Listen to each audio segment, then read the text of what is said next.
You're listening to the Hella Well with Danielle show, a podcast taking women of color on a journey exploring all things wellness and travel related. We're all about showing you how to put on your oxygen mask first and creating lasting self-care habits that will free you to travel the world and live the life you truly desire, and not one you have to fake loving. I'm your host, Danielle Washington. Now let's buckle up and start this journey. Hello, everyone. Welcome to another episode of the Hella Well with Danielle podcast. I am Danielle Washington, your host, and I am super happy to have you here again. If you are new, welcome to the family. And if you are back, hey sis, thank you so much for joining us again. And this episode is going to be fire. Okay, I don't know why I just danced, but I just did. This episode, I have the amazing Evelyn LeVasseur of Evelyn Fit here to talk to us about the topic that we all want to know. Let's just keep it real. This is a topic we all are trying to find out the answers are. Why is it that we continue to diet and it's not working? And what are we doing wrong? What are we missing? In today's episode, she's really breaking down what are you missing? And one key point that she brings up is that it's not just about dieting or nutrition and exercise. Those are important, but there's one main piece that you're missing, and there's a couple other nuggets that you're missing that if you really are trying to lose weight. And I love that she comes from not just of like a background in nutrition and being a personal trainer, but she's been in this game. She has, done the dieting roller coaster and has vowed to help other women leave behind dieting because she says it doesn't work. It doesn't work in the long run. And we're training our kids these bad habits. And so I cannot wait for you guys to hear from her and all the good nuggets that I know she's about to break down because I got a lot of it. And I'm like, I'm going to change some things I do. But this episode today is brought to you by none other than me. The Travel is Our Therapy book, which is a self-care guided travel journal. And it talks about the 5 stages of travel from, dreaming about traveling, figuring out where to go. And there's a lot of like planning in that, as well as budgeting and how to figure out around that, the mindset behind traveling. And oftentimes we go on these amazing trips and we want to bring back some of the things we learned or the habits that we've changed, but we just don't know how. So it really goes from all the way from wanderlust all the way to I've gone on the trip, now what? And helps you kind of really be more mindful when you travel. So I will make sure to put that in the show notes. But let's get ready for a bomb show of learning why our diets aren't working and what are we missing and what can we do to make sure we actually really are doing what we need to do to be losing this weight. So let's go. Thank you so much, Evelyn, for being here on the Hella Well with Danielle podcast. How are you? I'm doing really well. How are you? I'm doing good. I am so I love this conversation because I think this is a really good conversation. And I think weight and nutrition is something we think about, and we all try so hard to have this body and this whatever. And it just doesn't always seem to work. Before we really get into the meat of all this conversation, can you kind of just tell people about your journey, how you got here and, how you started Evelyn Fit? Well, I was a middle school English teacher for 11 years, and I thought that was what I was supposed to be doing, truly. I have a bachelor's degree in psychology and my master's in education. So, naturally, I thought that was just what I was going to be doing for the rest of my life. Flash forward in that time, I had children and I had always been very active, but, post children, trying to get back to my healthy weight just wasn't happening. So I had actually worked with somebody who was a fat loss hormonal coach, and she taught me so much that I just wanted to get certified. From there, I also got certified in personal training. So I was teaching full-time, coaching nutrition part-time, and personal training part-time. Wow. With 2 children at home. So I was very, very tired, not realizing that even though I learned so much about, the science behind what was happening with my body, I had not changed my mindset at all. So even though I had this wealth of information, I didn't have any habit change. I didn't have long lasting change. I was still kind of, on a semi-diet. Basically, years and years later, I'm realizing that something's got to give because this isn't sustainable to constantly question everything I put in my mouth, to constantly question every time I'm going to a party or a picnic and like, I don't want to eat what's there. Let me try to have a shake before, or, it's just almost obsessive, knowing the health behind it, but still not being in tune with myself. And that's when I started my mindset journey and never looked back from there, because literally reconnecting with my own needs, pairing that with, the science information changes everything. You bring up such a good point. Like, I'll be the first one to admit I've never really been on a diet. Okay. I see food and I eat what I like. And I remember being in college, we had to take this nutrition class. I think my college took some crazy things, so these requirements, and that was one of the requirements. And I remember raising my hand. I was a lot smaller then. And I was like, well, how do you like gain weight? And everyone looked at me like I had like this row of death. I'm like, girl, that's a big problem, because I was very, very athletic as a child. Rest in peace to my athletic body. Yeah.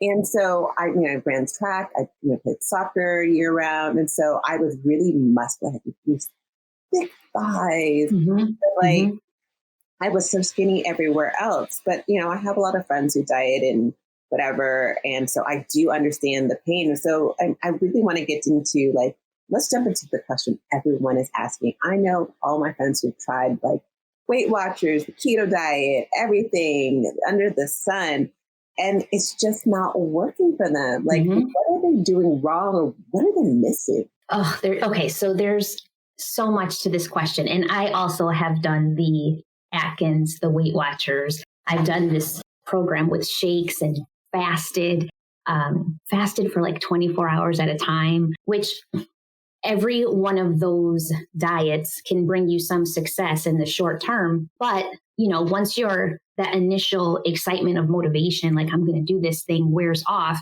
you don't have a plan in place for maintenance. You don't have a plan in your mind for sustainability. So I think that the biggest factor that we're missing is not only realizing that losing weight and changing your body has to do with so much more than just food and exercise. Those are part of the picture. That's not the whole picture. And our intuition. So a part of it is that dieting has kind of made us dumber, in the sense that we have no idea what we want or need because we're so dependent on these rules. If it's Weight Watchers, we are completely connected to counting these points, or, making sure that we reach or don't go over our maximum for the day. So our focus is now on counting. If we're doing keto, we're 100% focused on getting enough fat and protein in for the day and not going over that recommended amount. If we're doing fasting, we're trying to white knuckle through not eating for, 12 to 24 hours. But none of those plans incorporates, how do I feel? Can I even recognize when I am hungry? Can I even recognize when my body is comfortable? There are very few people who can go on a diet and then sit down in front of a plate of food and not finish the whole thing. Because to them, Weight Watchers said, I don't know, my meal for lunchtime should be, I'm guessing, 15 points. So you make that 15-point plate and you eat it. Or, going back all the way back to when we were younger, when we first started ignoring this part of our body, our parents told us, eat your plate of food, finish that plate of food. And again, that's where it started. It really started there. If you think back to being an infant, I with both my daughters, bottle time, or I actually breastfed. So when it was time to feed them, they would literally turn their faces when they were done eating.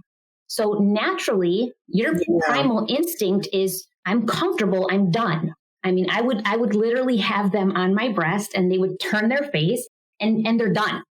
So, it's not that we don't know what we're doing. It's that along the line, we were taught to ignore what we felt in the name of something else, whether it be your parents' rules or whatever diet it is that you're following. Yeah. So I think, okay, you make it such a good point, because I think back to my childhood. So my parents are from the South and my dad was one of 8 kids. So he kind of eats this way where he kind of like hides his food, but he eats really fast. Like it was like, I mean, I get the feeling that food may have been a little bit, sparse back then. And Yeah, I yeah. understand that, but like, it was a clear thing of eating all of everything on your plate. And it also reminds me of my favorite movie, not my favorite movie, but like, I hella loved Mommy Dearest. I don't know if you've seen the movie. Yeah. Yes. So, the whole, she has to eat the steak, and, Christina doesn't eat the steak. She's like, I'm not eating that. And then it's there the next day. And my parents kind of did that every now and then, because I would tell them, I'm like, look, I'm full. I don't want to eat anymore. And they're like, no, you need to finish eating. And like, Yep. I'm like, dude, I can't eat anymore. And they're like, nope, you're going to finish this plate. Yep. We even had a little bit of, it was that we had definitely had that. There were 4 kids in my family. My dad had a much larger family, 13. My mom was of 8. So I do think there's some scarcity there around food that they definitely passed on to us. In our house, it was you're going to eat until you're done. Also, I felt like another thing that kind of interfered with our own thought processes is that whole, you can't have dessert until you finish your meal. So dessert almost feels like something you have to earn, instead of just something that you can enjoy. So, there's that wasn't an option. It was like, it was a once in a while thing. Once in a while we had dessert, but it was definitely like your plate has to be completely empty in order for you to have that dessert. Yeah, it's interesting. So like my friend Crystal Taylor, who's Fitness Not a Game, I had her on the summit I did earlier this year. And one of the things she talked about, we exercise, and she worked off. Yeah. And so like after, and it was just, we didn't even think anything about it. And now I totally think about it. I was like, oh, okay, great. Now I've worked out. I'm going to go treat myself to, some popsicle. And she's like, you're not a dog. Dog, you don't treat yourself because not because you work out. There's like, now that I've worked out, I can get this. There's no this, this reward that we do for treating ourselves. And I was like, oh, you make such a good point, because so many of us think, oh, I've exercised.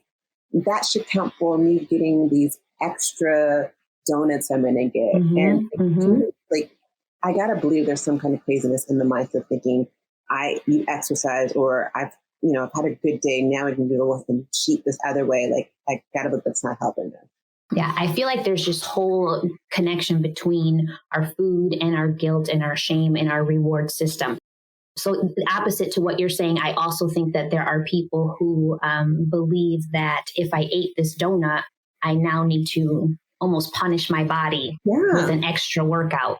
And again, I think that just has to do with being completely disconnected. Your signals are totally crossed. Like our relationship with food is one that brings a lot of negativity and shame and guilt. And really, if you go down to the minimum, our basics here, food is meant for survival. So, if, for instance, I forgot to eat breakfast and I'm rushing to go to work, and when I get to work, there are donuts on the table.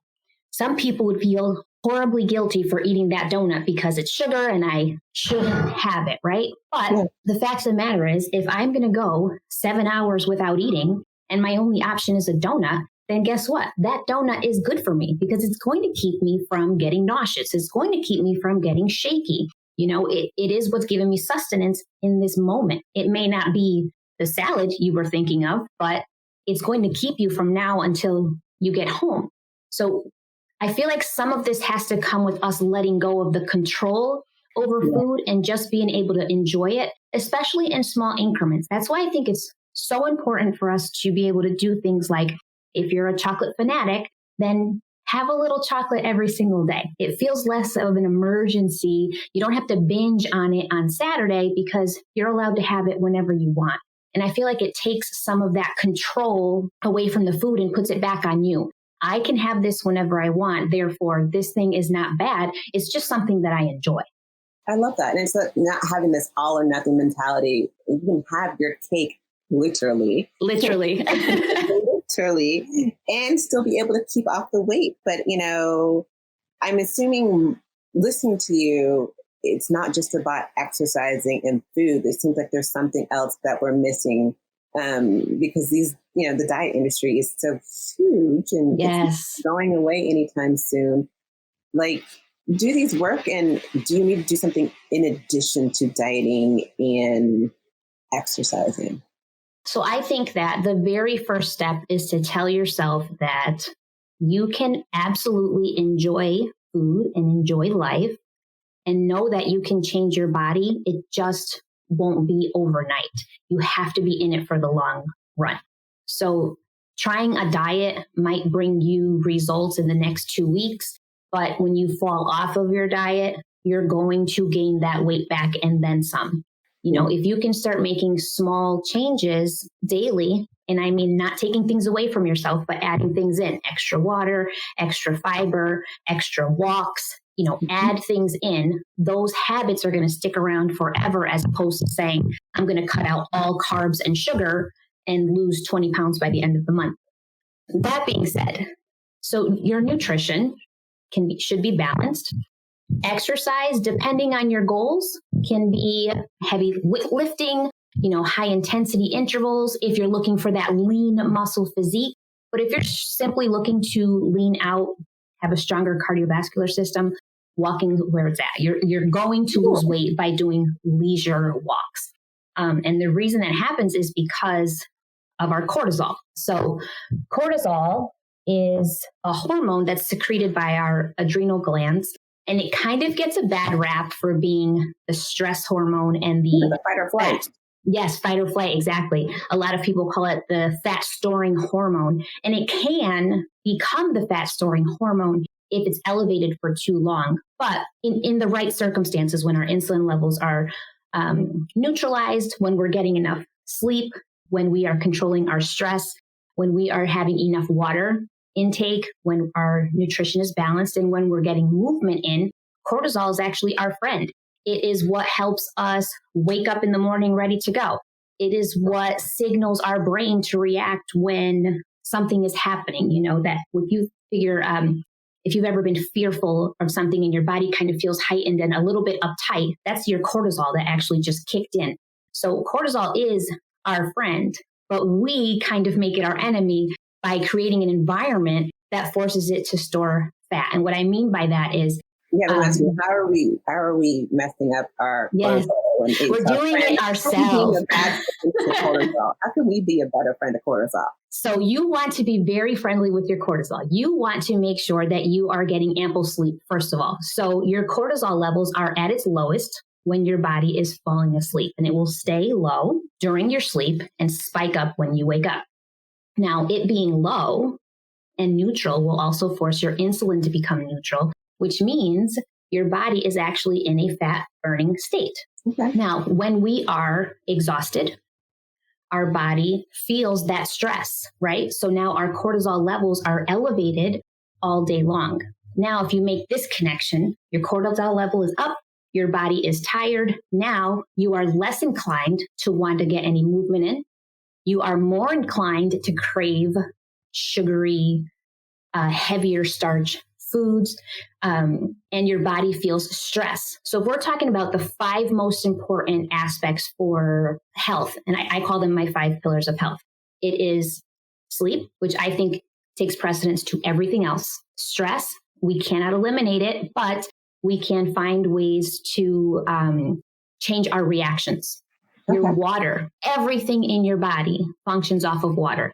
And, you know, you don't have to follow that old rule that says drink 8-ounce glasses of water during the day. You literally just have to aim for half of your body weight in ounces. You know, if you are a 150-pound woman, you're aiming for 75 ounces in water. Aiming for it doesn't have to be perfect. What you don't want to do is let yourself feel thirsty. Once you're starting about the whole water thing, because, you know, I've heard so many different things between 8 glasses of water, and then I went and saw a kinesiologist who had me drinking a gallon a day of, I think it was distilled water, and doesn't matter what kind of water it is. And so it's just like, I drink water because it actually is the drink I kind of prefer. So it helps. But I'll be the first one to admit, I know I don't drink probably enough water because I'm definitely not getting 8 glasses, and I'm sure the heck ain't getting a gallon anymore. No. But yeah, I just don't, like, you hear, oh, water's so important. Water's so important. Can you explain what really, like, I know you talked a little bit about your body weight, but like, is water, why is water so important? Like, so, I mean, if you think about the human body in and of itself, it's made up of 60 to 70% water. You literally cannot function without it. So when we're talking about its importance, we're talking about every single thing that you do as a human being is based on the fluid in your body. Not to mention your organs are also up to 70% fluid. Your joints are lubricated by your fluid intake. Your oxygenation is put into motion by your fluid intake.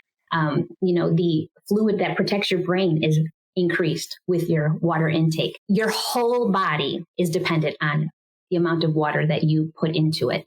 But that being said, it doesn't have to be like a specific measured amount. I am not going to drink a gallon of water a day. It depends on where you live. Also, I know my parents live in Florida on the West Coast, and you cannot drink their tap water. Yeah, nasty. So bad. I live in Connecticut, and our tap water is filtered with fluoride. So when you sip on it, it tastes like distilled water. So I can't say, if you're choosing between, for taste, you drink what you drink, but the fact your body needs the water. So I would say don't. Electrolyte water, there's pH water, like there's all these different types of water. Yeah. And like I'm a Whole Foods junkie. And so Love Whole Foods. I look at all these different waters and I want to do better. And I just don't know. I'm like, should I get the distilled water? Should I get the smart water? Should I get the water electrolyte? Should I get the pH plus water? Like, I look at those different things and like, I want to do better, but I'm not so sure which one is so your body literally just wants to be hydrated. So if you're going to go with the baseline spring water, that's totally fine. If you're looking at upgrade the body, if you want to upgrade your body, so you can look at if you're very active, especially like if you get very sweaty during your workouts, an electrolyte water is a good option. When you say the waters that have like lower alkaline, that has a lot to do with, or the pH, excuse me, that has a lot to do with diets that follow low alkaline, low acidity. Oh, I didn't know that. Yeah. So there are some programs that recommend like having very little alkaline in your body, but that's not for everybody. I mean, I'm drinking a regular purified bottle of water right now. Yeah. Nothing fancy. And I'm drinking my tap water. But what's interesting is, and so I'll tell you a little bit about this. So this is a copper water bottle. I don't know if you've heard about some of these things. And so with drinking out of this bottle, they talked about there, energetically, it's been had some other energies, and it's supposed to be good for your hair and nails and a bunch of other different things, your immune system. And so like I've looked at stuff like this. I know other people who have like bottled waters that have crystals in it. And I like the fact that it has a little bit of something to it. And so I can't put anything in it. Like I can't put like lemon juice or like chia seeds. Like I remember reading by someone saying having lemon juice, lime juice and chia seeds was really good for detoxing your body. Once you put the chia seeds, sat there for a while. I know. That ain't Yeah, you have to like guzzle that really quick. Yeah, I mean, right away, solid. You let it sit for a bit. That nasty. Yeah. It's just like a thick little. Yeah. So this is awesome. So I'm playing myself buying all this overpriced water for no freaking reason. Yeah. I mean, if you're looking at it, your body, it just needs to be hydrated. You don't want to feel thirsty. You don't want to let yourself get to that point where you're like, looking for water. You've already started to dehydrate at that point. And once you're starting to dehydrate now, your cortisol level is starting to increase because anything, even if you don't feel stressed out, if you're laying on the couch relaxing and you're feeling thirsty, your body is still getting a stress signal. It needs something that it's not being given. And I'm constantly dehydrated, or I'm doing better now. So like every morning I roll over, instead of rolling over and grabbing my phone, I roll over and grab my bottle of water. And that's usually the last thing I have at night. But I have notoriously had migraines all of my life. And I know a lot of it has been from dehydration because I'll be in these hot places and I don't drink. So that goes back again to my childhood where we couldn't drink until we finished our food. Yes. great. I'm not, because everyone looks at me crazy when I say this. And I'm like, this is what happened in our household. I don't know if our household was crazy, but that's what it was. And so I just don't naturally drink a lot because, I had to wait to finish my food. And a lot of times I didn't finish my food, then I couldn't have the food. It was just this weird kind of dichotomy. I don't know. We had that same thing. You'd have a drink served, but it was supposed to be for when your meal was finished. Yeah, what's up with that?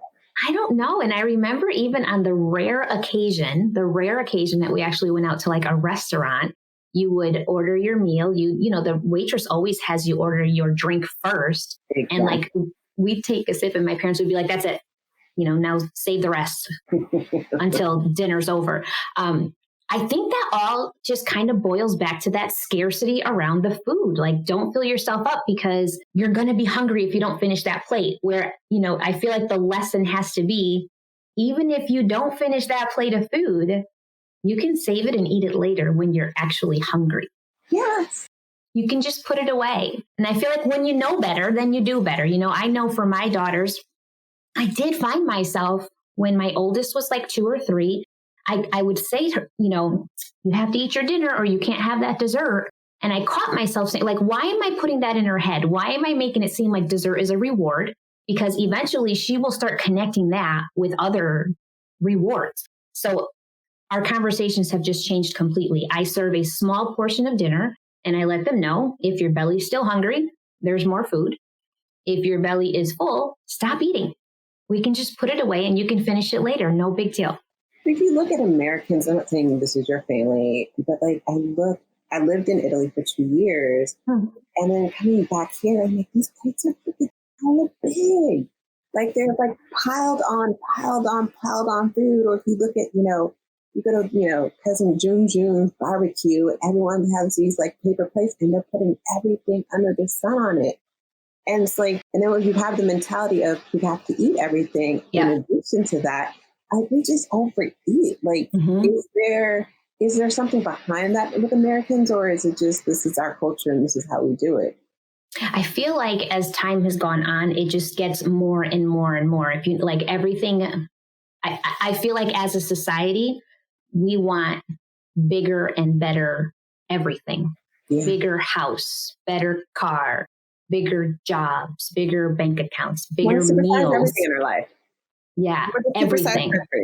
Supersize everything. Yeah, and so much that if you don't follow that mentality, you get a little bit of judgment against you. I'll go to a picnic and I'm comfortable having a burger and like a side salad, and I'm going to stop when my stomach is comfortable. I don't want to have that overly full feeling, because then I don't want to move around and I don't want to interact with anybody. I'm uncomfortable and I just want to go to sleep. But so the comments will come, oh, you're eating like a bird, or, is that even going to fill you up? And yes, actually it is. So like, what are like common mistakes that you see people making that you would like, if I can get everyone to stop doing these X things, we can be a healthier society? Yeah. Okay. So I think that number one is believing that changing your body has to be all or nothing, because it doesn't. You can incorporate healthy meals, you can incorporate some movement, and you can still enjoy foods that are sweet and satisfying without having to feel that guilt. So it doesn't have to be, I'm going to go on a diet and I'm going to take all the joy out of my meals. It's not all or nothing. I think another big mistake is that people start immediately cutting out whole food groups. I want to lose weight, so I'm not going to eat bread anymore. So now bread becomes like the villain. And every time you see it, you're focusing on, like, you feel deprived. Yeah. And deprivation is not a motivator. I mean, it's not. It's not motivating at all. It makes you feel horrible, because then you're judging yourself for not being able to control yourself around that food that you want. Another mistake I feel like is, I'm going to try this diet because it worked for Danielle. Yeah. Yeah. If it worked for Danielle, then clearly I'm the issue. The diet's not the issue. I am. So if I could just be more motivated and disciplined like Danielle, then it's going to work for me too. Yeah, you see that happening all the time because people are like, oh, girl, you should try this. You should try this. This worked for me. And it's the same thing with hair. It's like, we were talking about Yes. a little bit earlier. It's like, oh, this product was the bomb. It was perfect for me, but it may not work for you. And like our bodies are different. Our DNAs are different. And it makes logical sense that one diet may work for one and may not work for another. And your habits are different. Your habits are different. Your needs are different. Your metabolic makeup is different. Just simply this. If I'm in the house with my husband, right? And our bodies process completely differently. And it's not just a male female thing. Females process differently too. Me specifically, if I eat something like, I don't know, eggs and bacon with some fruit, I'm comfortable for hours. Where my husband will eat that and he needs some starch. He wants some toast or a roll with his egg sandwich because that starch is what makes him feel comfortable. So we can never say eliminate all starches for a better body when you're getting that better body in the name of deprivation and misery around your food. Like if I had to tell my husband you can never eat bread, pasta, or rice again, he'd probably lose his mind. Like, what do you mean? Yeah. You can have something, it definitely makes a difference. Like I grew up eating, I love Mexican food. And then as an adult, I got adult onset allergies. So I can't eat soy or corn, which hella sucks. Thought it was a joke. But then I realized when I tried to test myself that, oh, this really is. It feels like I have whiplash with the worst hangover I've ever had. Yeah. And it's not the happiest feeling, but I now can't eat corn. And like, I don't care about like corn syrup and stuff like products like that. Like, 'cause I can't have those, but I don't really care for like Coke and all those things. I never really drink stuff in the first place. But some corn tortillas or some tortilla chips. And so I have to, and it's such a struggle when I go to Mexican restaurant. I'm like, no, please don't put those in the bag. I know. Yeah. I'm kind of struggling with that recently because I've been off the diet roller coaster for so long and just literally eating things that I like. But I've always had this strange discomfort in my stomach when I eat. I for as long as I can remember. This last year, I've been waking up pain in my hands and swelling.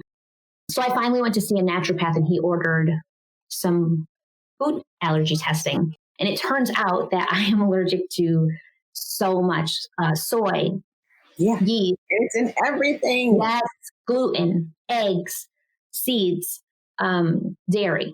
So I had to do a 3-week elimination where I could literally only eat the things I wasn't allergic to, which is protein, some fruit, and some veggies. No sauces, no oils, because I also don't have a gallbladder. That's a whole other issue. Oh. But let me tell you, in that 3 weeks, I went through that whole dieting roller coaster, that deprivation of like, of course it came from a different mindset. It wasn't like I'm depriving myself because I want to lose weight. It's just, I want to not be in pain anymore. So I'm going to try this. But that whole feeling of like, I'm not even satisfied from my meal. I'm still hungry. I want something else. Like just that constant thinking about food. So it just makes you think like how much food has controlled so many parts of my life until this point where now it's controlling me in a different sense, but not from losing weight. The point is that sometimes we're trying all this deprivation in the name of looking better when we're not feeling better, Yeah, it just sucks. I mean, the extreme of it is going people bulimic and other things like that. And, you have to get to that level, but we put our bodies through so much to get to this size, and like we'll do all these diets, and I just feel like we're still unhappy. Like if you made the quote, what was the quote? Sorry, I wrote it down somewhere. So it was like, you'll be a smaller version of your unhappy self. Yeah. You're still going to rebound. Yes. Like, that is the truth. I mean, you if you can break it down and say to yourself, like, what is it that I really want from this life? For me, I want to have a strong relationship with my husband. I want to have a happy, healthy family. And I want to be the best role model I can be to my daughters. So I ask myself, if those are the things I want the most out of this life, and that's what makes me feel fulfilled, would I get those things any differently if I were thinner? Like, no. My size literally does not affect my goals in life. So why for so long did it control my every thought, And I see so many women like go on these harsh diets before the summertime. I'm going to lose X amount of weight so I can look good in a bikini. Body. Yes, summer body. Why? Does the water feel different on your skin when you're smaller? Do you enjoy the pool differently when your body looks different? No, it's hot. You get in the water and it feels damn good. And especially if you have kids, they could care less what you look like in your bathing suit. They just want you to be outside with them. Yeah. I love that. Yeah. Like basically what you're saying is like, you can't be happy or healthy with external stuff. It all comes from within. Absolutely. Absolutely. I feel like we force ourselves so hard to get these ideal bodies because we believe that's what's making us unhappy.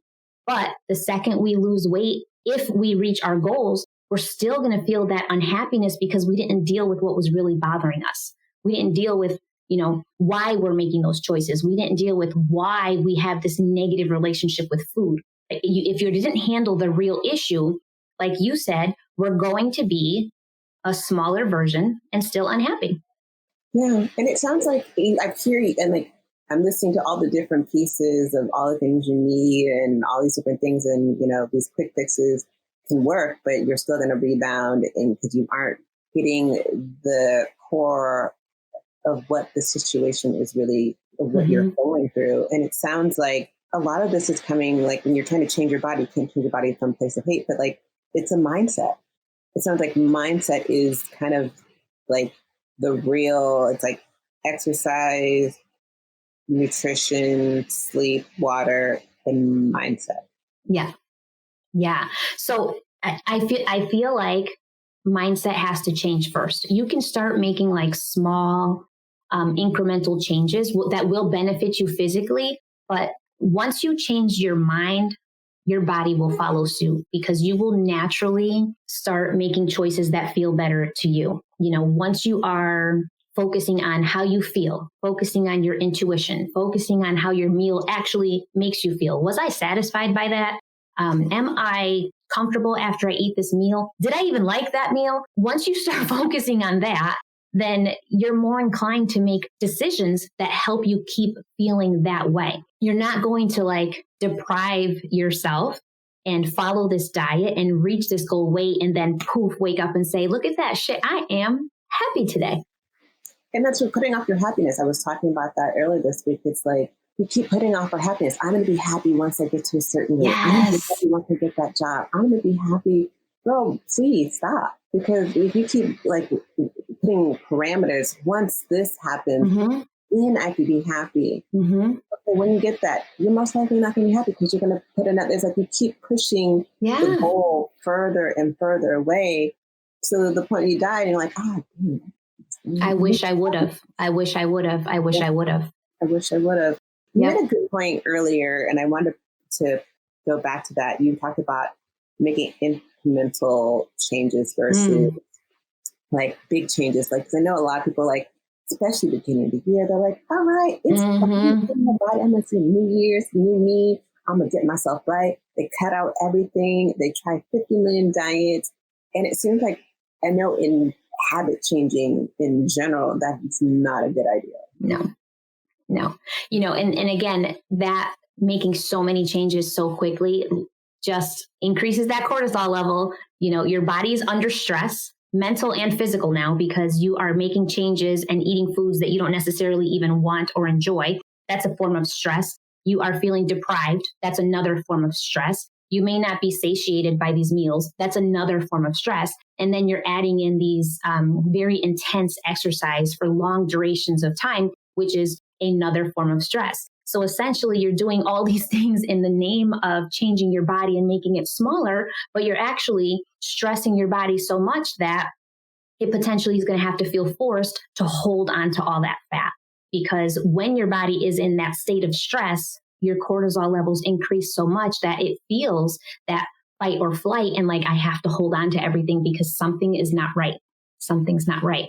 So those small changes are what's going to be sustainable for you. And it's going to be what leads to lifelong changes. It takes 21 to 28 days to formulate a new habit. So I try to tell, especially when I work with clients, the very first thing we do is choose one thing that they're going to add into their day. I don't care if it's water. For all clients, or is it really based on each person? I think each person is different. Some people feel completely at a loss. And once in a while, I will recommend doing some calorie tracking just because if you've never done it before and you don't know what you're actually taking in a day, it's kind of eye-opening to see like I'm taking in this in excess and I still don't feel good. So sometimes I recommend that for a week or two only and pair it with being mindful. And I mean literally questioning yourself when you sit down and have your meal, when you get halfway through your meal, like be present and question yourself. How am I feeling right now? Am I comfortable? Have I had some water? Could I eat more? Okay. I even recommend when you serve your plate of food, eat 3/4 of it and intentionally leave 1/4 of it, just so that you can break that habit of, I have to finish this plate of food. And you can see for yourself, generally 20 minutes after your meal is finished, you're like, wow, I am totally comfortable and I would have eaten that and not even have needed it. So it's kind of eye-opening in that sense, like leave it there, come back. If you're hungry, by all means, come back to it and finish your plate. But 9 times out of 10, you're going to notice it was there and I didn't even really want or need it. So making small changes like that, making yourself tune back into your needs. I feel like another huge thing that we do is we eat on the move, or we eat like speed eating on a break, or multitasking. Yes. Paying attention to what we're doing. The television, the scrolling through social media, all those things are taking you away from your very intuition, what your body needs to figure out if it's actually comfortable with that meal. So if you're eating in distraction, you're never actually paying attention and you're just going to eat everything that's there regardless because it was there. That's when you notice, 20 minutes later, you're sitting down and relaxing on the couch and it's like, oh my gosh, I have a stomachache. I overate. That's because you ate completely distracted. Yeah, and our body knows, like, the more I become more in tune with my body, the more I understand, oh, don't eat these things or don't go here. Like, I just listen more and I've noticed the difference. Like, my body will tell me, like, B, I think it's time for you to drink something. Yeah, yeah. Or it's like, oh, it's time to, like, don't eat that. Like, sometimes I'll eat certain things and my body's like, no, that's not for you. So you need to, and I'll just stop. And it doesn't always make logical sense. I'm just like, I like this. Yeah. But my body will have moments where I'm like, in the times when I don't listen, I'm like, I'll have like upset stomach or something else. And so I'm like, so I listen to my body a lot more. Yeah. But like this conversation has been so good. Like, I feel like we could go on forever. Like, and all these other things have been great. I hella appreciate you being on here. I love this conversation. This is so great because I think this is something that we're always trying to lose weight, but wondering why it's not working. So I love that you've answered, why aren't we losing the weight? Even though we are trying everything. I know you have a bunch of things coming up soon. I think you're doing So I actually created a program for moms who are looking to get off that dieting cycle because, like me, they were just done with, the mental parts of it. So my program is based on mindset, intuition, and the 5 pillars of health. That's being released the first week of December. And I also... So you don't have a link for that just yet, but you'll have one coming up soon. I do have a link, actually. I think I emailed it to you, but I can double check and put it out there. I was going to offer for the first 20 people that signed up $75 off. Okay, so it would be... That's $75. Yeah. Run and get your body right. Yes, yeah. The right way. and not have to ever start over again. That's the key, is to get your mind right, get your intuition in check. There is a nutrition and exercise portion attached to it as well. But really with the intention of you never having to start over again, because, the dieting just takes way too much of our mental energy, way too much of it. We'll make sure to have that in the show notes. And how can other people find you and follow you, like on social media? How can they also support you in any way? So I am at Evelyn LeVasseur Fitness, and that is both on Instagram and Facebook. And my website is evelynfit.com. Love it. I love it. So every guest, I ask these quick fire questions. Okay. So everyone starts freaking out when I say, I'm like, it's easy. It's hard, but these are questions I like to ask. So, all right. You ready? I'm ready. Okay. First question is, what does living hella well mean to you? Oh, it means eliminating any stress that comes from the outside and just feeling good. All right. Aisle or window? Ooh, window. Okay. What is always in your travel bag? A good book, some moisturizer. Don't laugh, I have asthma, so always an inhaler. You trying to save your life. I gotta save my life. And my phone is always jam-packed with music because I have to listen all the time. Yeah, I'm curious. Like, what's your go-to song for? Well, it's different. Yourself? If I am working out, then I want like some fast-paced reggae. If I am doing yard work, I don't know what it is, but I have to listen to some gangster rap. If I am doing housework, then the Spanish music is going. It is. It's like gangster rap outside. I have the Spanish music or some, old school R&B if I'm doing housework. Yeah. I hear you. Okay. And my last question to you is, what advice would you give to yourself in regards to living, putting on your oxygen mask versus making yourself a priority? If I knew even 10 years ago what I know now, I would tell myself that you promised to be not a good mother, an extraordinary one. And you cannot do that if you're not taking care of you first. And no matter how much you want things to be for your children, they can never be that because you're teaching them to put themselves last by putting yourself last. I was putting myself last with everything and realizing that when they got older, that's exactly what they would do to themselves because they learned it from me. Yeah, we teach them how to treat ourselves. So, oh my God, that's amazing. Thank you so much for being here. This was such a great episode. If you guys got something out of it, definitely, leave a note in the comments on Facebook, in our Facebook group. If you're in our Facebook group, we have the Wellness Revolution for Women of Color Facebook group. If we're on Instagram, just give us some nuggets. If you are talking about Evelyn or what she said, you got something, just let us know, tag both of us in it so that we know that we've got this information because it's just some very important stuff Yes. to, get the mindset right and make some changes. Like you can tell your future by the habits that you have. Absolutely. All Absolutely. Right. We'll see you guys next week and I'll talk to y'all later. Take care. Bye-bye. Thanks for joining us this week on the Hello Well with Danielle show. Make sure to visit our website, hellowellwithdanielle.com, where you can subscribe to our show on iTunes, Spotify, and Amazon Music and never miss an episode. Also, you can follow us on social media at Hello Well with Danielle on Facebook and Instagram, and Hello Well Danny on Twitter. And if you like hella love the show and got some good nuggets out of it, know that I'm not too proud to ask for you to please leave a rating or review on iTunes so that we can continue to expand our reach and help other women of color. Again, thanks so much for listening, and I hope to see you next week. Ciao.